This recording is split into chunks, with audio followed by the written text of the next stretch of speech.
Hello friends, welcome to learning classes. Friends देखोगे आज मैं आपके लिए जो वीडियोस लेकर आया हूँ वो पॉलिटी वाली वीडियो है। जो रिमेनिंग पार्ट्स चल रहा है पार्लियामेंट्री एंड प्रेसिडेंशियल सिस्टम में, उस पार्ट को आज फिनिश करेंगे इस वीडियो में। चलो, जितने भी दोस्त जुड़े हुए हैं नए, पहले तो चैनल को सब्सक्राइब कर लें। और इम्पोर्टेंट बात ये है इस वीडियो में कि इससे पहले मैंने इसके 2 पार्ट आपको दे दिए हैं। अगर आपने वो दोनों पार्ट नहीं देखे तो प्लीज देख लीजिए, क्योंकि ये वाला पार्ट आपको बिना दोनों पार्टों को देखे समझ में नहीं आएगा। मैंने इस एक साथ इसलिए नहीं बनाए थे पार्ट के, काफी लंबे पार्ट हो जाते, करीब 1.5 से 2 घंटे की वीडियोस हो जाती, तो मैंने इसे टुकड़े टुकड़े में बनाया है। तो जिसने भी दोनों पार्ट्स नहीं देखे हैं वो प्लीज दोनों पार्ट्स को जरूर देख लें, जिससे कि सारा कॉन्सेप्ट आपका क्लियर हो जाए। और वीडियो में कोई दिक्कत हो तो वो भी मेरे लिए आप लोग बताएं। एक मिनट। तो वीडियो में कोई भी दिक्कत है किसी भी तरीके की, वो भी मुझसे डिस्कस करेंगे आप लोग।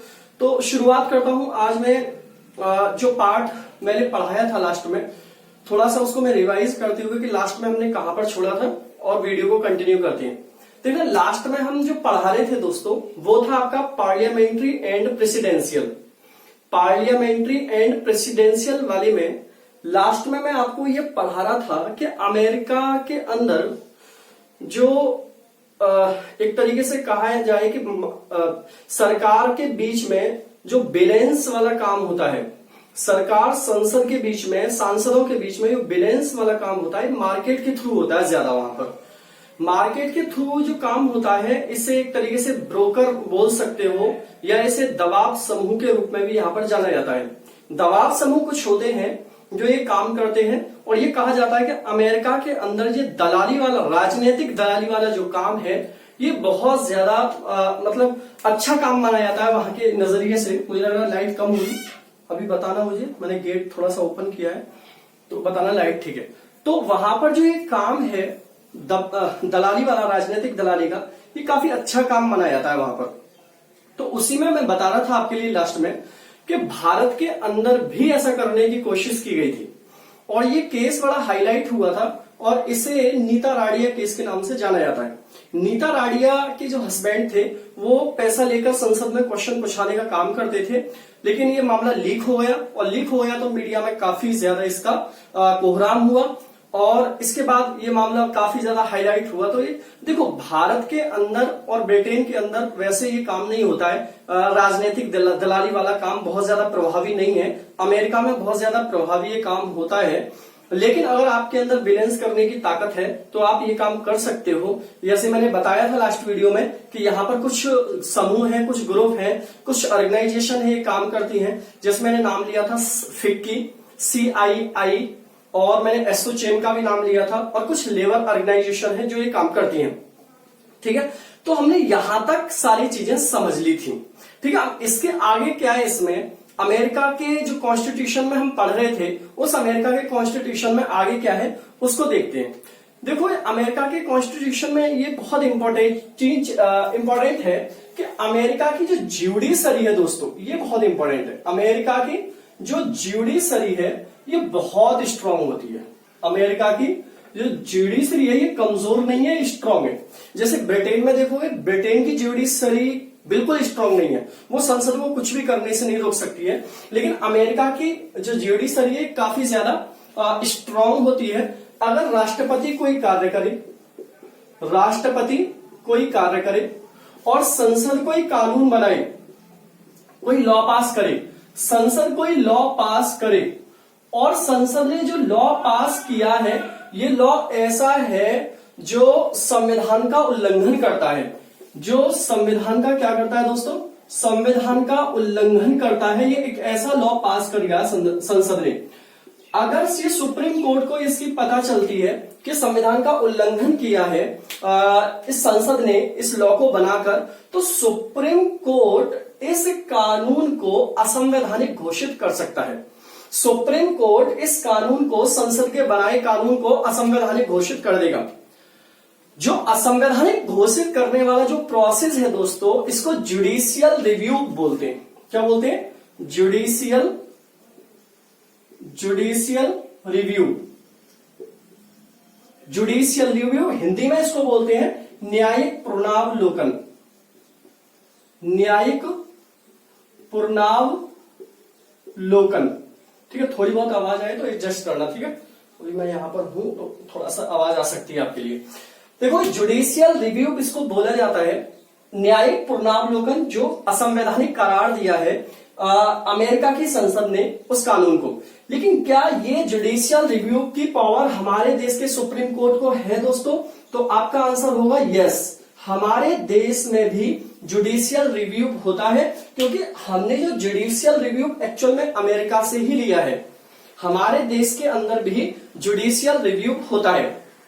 ठीक है, अब आप ये बोलोगे तो सर ये हो गया कि जुडिशरी बहुत ज्यादा स्ट्रांग है, ये तो दो लोगों को संभाल रही है, एक एक कहा जाए तो दो सदनों को संभाल रही है, राष्ट्रपति को भी संभाल रही है और संसद को भी संभाल रही है। तो ऐसा भी नहीं है। अब देखो इसमें क्या होता है, जैसे मान लो संसद के किसी कानून संसद ने कोई कानून बनाया, उसने उल्लंघन किया, जुडिशरी उसे असंवैधानिक घोषित कर सकती है। तो इस जुडिशरी को आप कंट्रोल कैसे करते हैं लोग, जुडिशरी को बैलेंस कैसे करते हैं लोग? जुडिशरी ऐसे बैलेंस करते हैं क्योंकि राष्ट्रपति जो होता है दोस्तों, ये जुडिशरी का जो चीफ जस्टिस है, चीफ जस्टिस जो होता है कोर्ट में, सुप्रीम कोर्ट में, उस चीफ जस्टिस का अपॉइंटमेंट करता है। और जितने भी जस्टिस होते हैं उनका अपॉइंटमेंट कौन करता है? राष्ट्रपति करता है। तो जितने भी सुप्रीम कोर्ट के अंदर जस्टिस होंगे उनकी नियुक्ति कौन करेगा? राष्ट्रपति करेगा। दूसरी बात, जो संसद है, ये संसद क्या काम करती है जुडिशरी में? जो वेतन होता है वो कहां से आता है? संसद से। जो भत्ते होते हैं वो भी कौन बढ़ाता है? संसद बढ़ाती है। और जो आपका प्रमोशन होता है वो भी कौन करती है? संसद करती है। और जो आपका डिवोशन होता है वो भी कौन करती है? संसद करती है। मतलब छोटे छोटे काम सारे कौन कर रहा है यहां पर? ये भी संसद कर रही है। तो कहने का मतलब ये है कि ये दोनों मिलकर, कौन कौन? राष्ट्रपति और संसद दोनों मिलकर ये किसको कंट्रोल कर लेते हैं? जुडिशरी को। तो ऐसे करके पूरा क्या हो जाता है, यहां पर एक बैलेंस बन जाता है। तो इस पॉइंट को आप नोट कर लोगे यहां पर फटाफट से। काफी गर्मी है दोस्तों, बहुत ज्यादा गर्मी हो रही है। ठीक है, चलो आगे इसमें क्या है कि अमेरिका के अंदर एग्जीक्यूटिव जो हेड होता है वो राष्ट्रपति होता है दोस्तों। अमेरिका में जो एग्जीक्यूटिव हेड है, एक सेकेंड, अमेरिका में जो एग्जीक्यूटिव हेड है वो कौन होता है? राष्ट्रपति होता है। तो यहां पर लिख देंगे हम एग्जीक्यूटिव हेड। मैं बताता भी चला आया हूं पॉइंट को कि एग्जीक्यूटिव हेड कौन होता है? प्रेसिडेंट होता है। ठीक है, और यहां पर जो लेजिस्लेटिव है, यहां पर जो विधायिका है, ये लेजिस्लेटिव के बारे में भी मैं आपको बताता आया हूं कि लेजिस्लेटिव यहां पर दो पार्ट्स में डिवाइड है। एक पार्ट को हम बोलते हैं सीनेट, क्या बोलते हैं? सीनेट। और दूसरे पार्ट को हम क्या बोलते हैं? रिप्रेजेंटेटिव। रिप्रेजेंटेटिव दो पार्ट्स होते हैं दोस्तों, एक पार्ट होता है सीनेट और दूसरा पार्ट कौन सा होता है? रिप्रेजेंटेटिव होता है। तो अब जो सीनेट होता है, तो सीनेट में कहां से जाते हैं चुनकर? राज्यों से। मैंने बताया था आपको लास्ट वीडियो अगर देखोगे आप कि सीनेट के अंदर 100 सदस्य होते हैं और ये 100 के 100 सदस्य कहां से अपॉइंट होकर जाते हैं दोस्तों? राज्यों से। क्योंकि अमेरिका के अंदर 50 राज्य हैं और प्रत्येक राज्य से 2 सदस्य जाते हैं। तो टोटल सीनेट में कितने सदस्य होते हैं? 100 सदस्य। और सीनेट को ही हम क्या बोलते हैं? लोअर हाउस बोलते हैं, निम्न सदन बोलते हैं। वैसे ही देखोगे रिप्रेजेंटेटिव में मैंने क्या बताया था कि जितने जिले हैं अमेरिका के अंदर, उन एक जिले से एक यहां से व्यक्ति रिप्रेजेंटेटिव बनकर जाता है। तो कुल मिलाकर देखोगे कि यहां पर 50 राज्य हैं और 50 राज्यों में जितने जिले बनेंगे उतने ही सदस्य कहां पर होंगे? रिप्रेजेंटेटिव में। जैसे मैंने एग्जांपल दिया था कि कैलिफोर्निया को ले लो आप, कैलिफोर्निया। तो कैलिफोर्निया में क्या है दोस्तों? यहां पर 53 जिले हैं। कैलिफोर्निया जो स्टेट है यहां पर 53 जिले हैं। जैसे अलास्का ले लें हम, अलास्का का भी मैंने दिया था कि अलास्का में भी क्या है? 3 जिले हैं। जैसे वॉशिंगटन डीसी है, वॉशिंगटन डीसी भी अपने आप में जिला है। वॉशिंगटन डीसी भी क्या है? एक जिला है। तो यहां पर ये जिला हुआ है। तो ऐसे करके रिप्रेजेंटेटिव जो होते हैं वो कहां से अपॉइंट होते हैं? जिले से अपॉइंट होकर जाते हैं। अब जो मेन क्वेश्चन है इसके अंदर वो ये है, मैं थोड़ा सा रफ कर लेता हूं, नोट कर लेना कि यहां पर जो सीनेट है इनके सदस्यों का कार्यकाल कितना होता है और जो रिप्रेजेंटेटिव होते हैं इनके सदस्यों का कार्यकाल कितना होता है। तो यहां पर इनका कार्यकाल लिखोगे दोस्तों सभी ये सारे का सारा नोट कर लेना भाई, वीडियो को पॉज कर करके देखना, ठीक है। तो देखो भाई यहां पर दोस्तों जो रिप्रेजेंटेटिव होते हैं,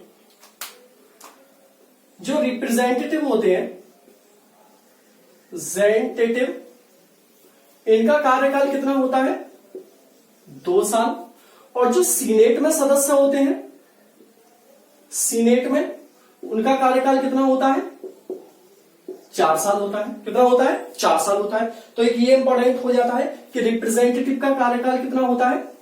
2 साल। और सीनेट के सदस्यों का कार्यकाल कितना होता है? 4 साल होता है।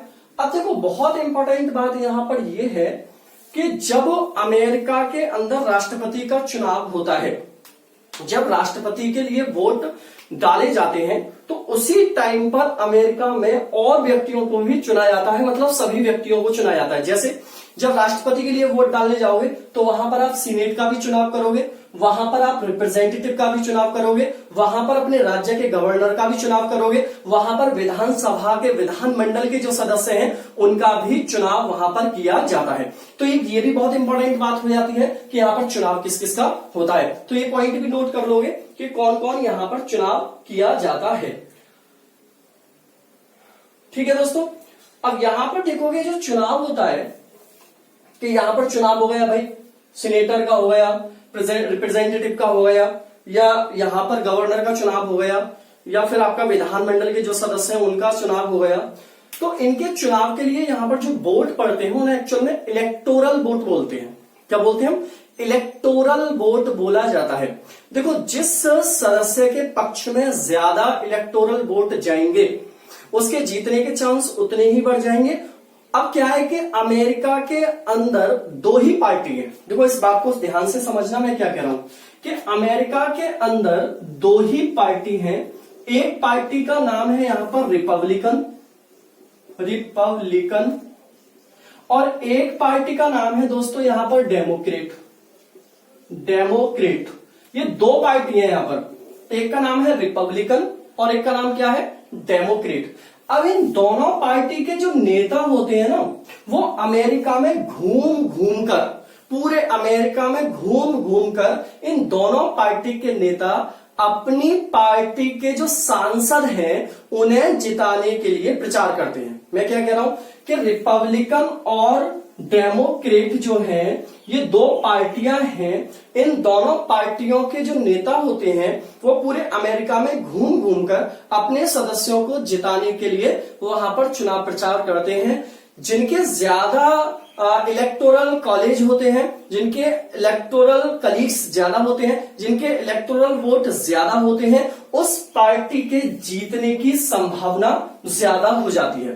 तो ऐसे करके चुनाव प्रक्रिया चलती है। यहां पर एक दूसरी इंपॉर्टेंट बात यह है कि जो अमेरिका का प्रेसिडेंट होता है, अमेरिका का प्रेसिडेंट जो होता है दोस्तों, वो अमेरिका का प्रेसिडेंट कहा जाए कि अमेरिका के प्रेसिडेंट का संसद से कोई लेना देना नहीं होता है और ना ही संसद का प्रेसिडेंट से कोई लेना देना होता है। देखो पॉइंट सुनो, मैं क्या करूं, अमेरिका के राष्ट्रपति का वहां की संसद से कोई लेना देना नहीं है और वहां की संसद का राष्ट्रपति से कोई लेना देना नहीं है। मतलब ये है कि राष्ट्रपति ना तो संसद के कार्य में हस्तक्षेप करेगा और ना ही संसद राष्ट्रपति के कार्य में हस्तक्षेप करेगी।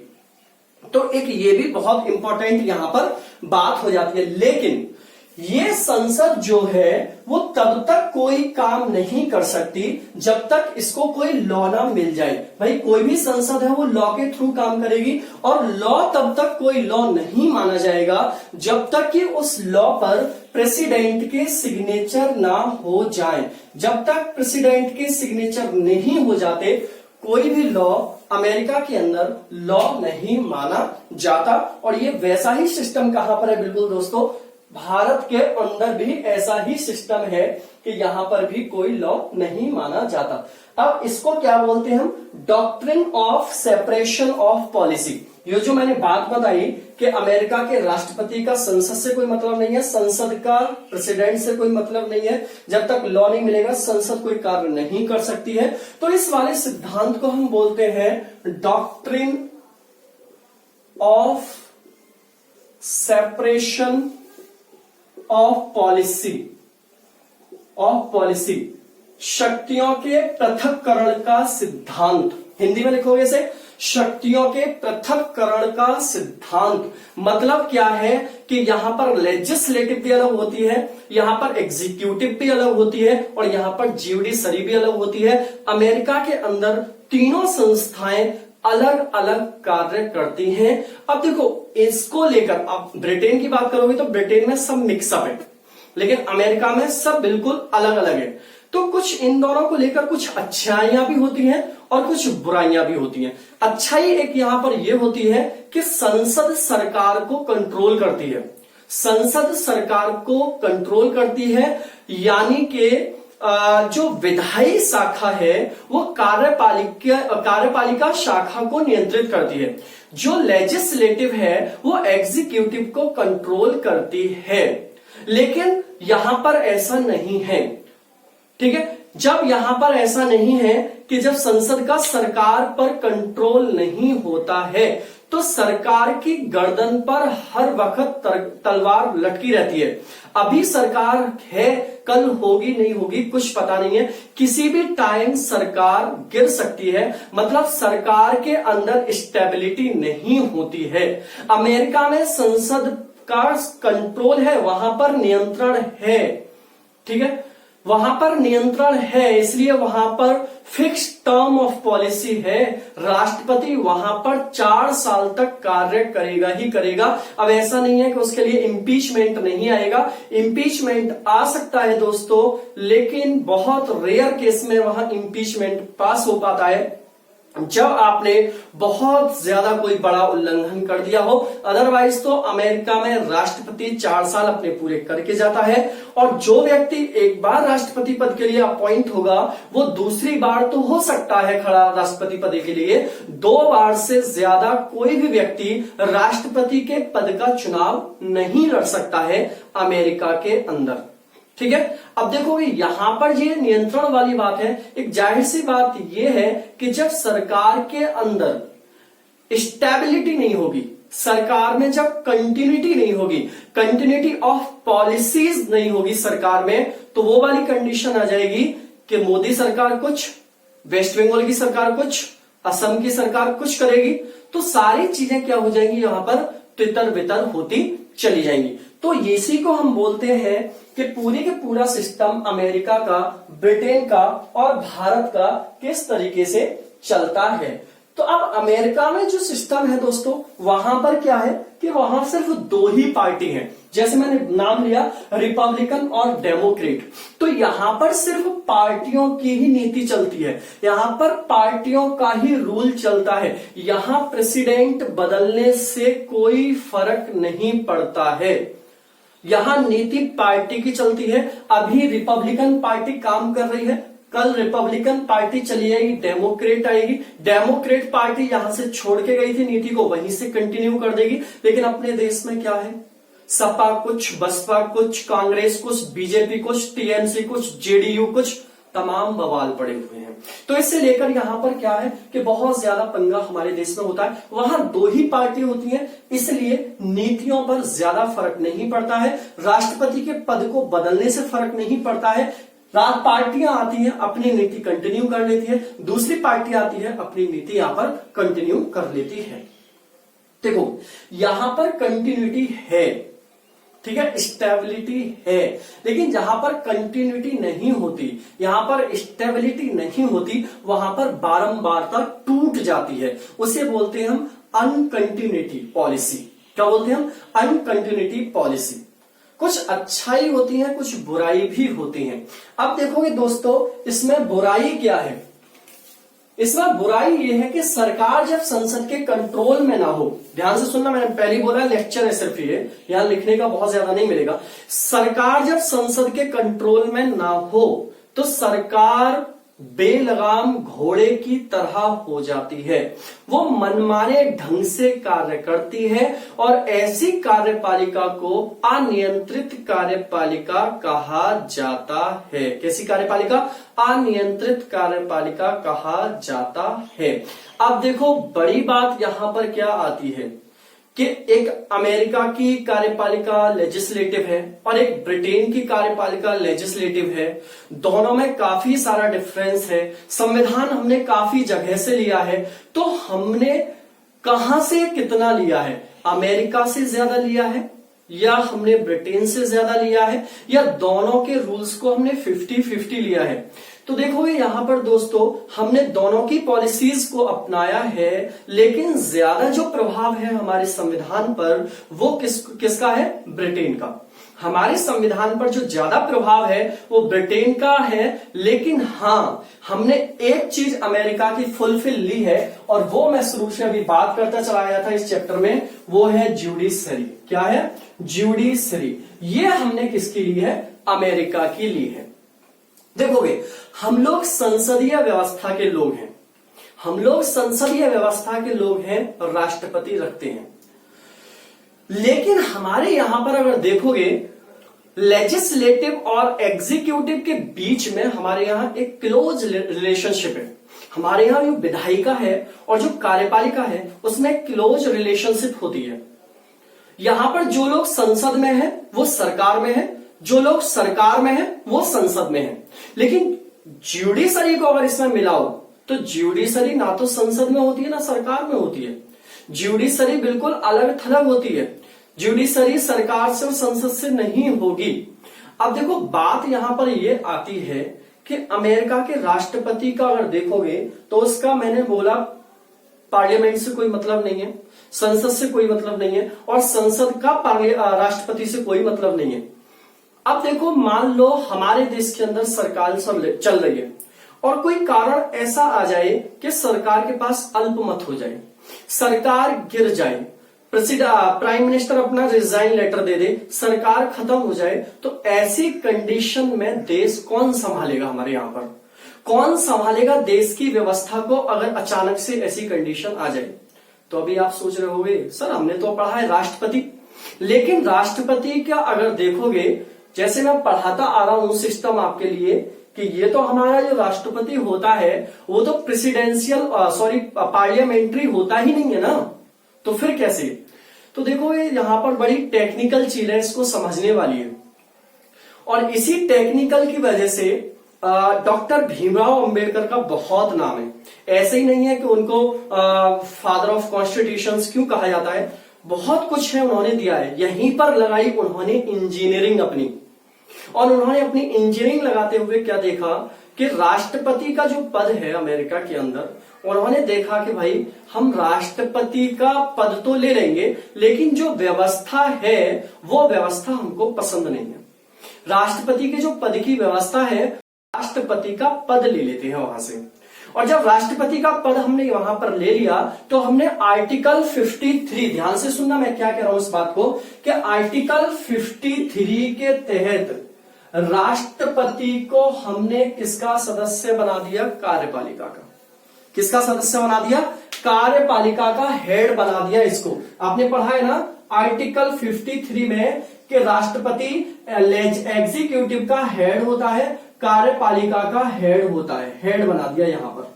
और आर्टिकल 79 के तहत हमने उसी राष्ट्रपति को लेजिस्लेटिव का सदस्य बना दिया, लेजिस्लेटिव का सदस्य बना दिया, नेता बना दिया। देखोगे कितनी चालाकी की हमने कि सिर्फ हम पद ले लेंगे वहां से, लेकिन उनकी व्यवस्था नहीं लेंगे। और आर्टिकल 53 के तहत हमने इसको एग्जीक्यूटिव में भी बैठा दिया, और आर्टिकल 79 के तहत हमने उसको लेजिस्लेटिव में भी बैठा दिया। मतलब हमने अपने राष्ट्रपति को किससे जोड़ दिया? संसद से भी जोड़ दिया, और राष्ट्रपति को हमने नामात्र का हेड भी बना दिया, उसको हमने रियल हेड भी नहीं बनाया, उसके हाथ में हमने पूरी पावर भी नहीं दी, उसको एक कठपुतली के तरह भी बना दिया, और उसको संसद के अंदर भी हम ले आए।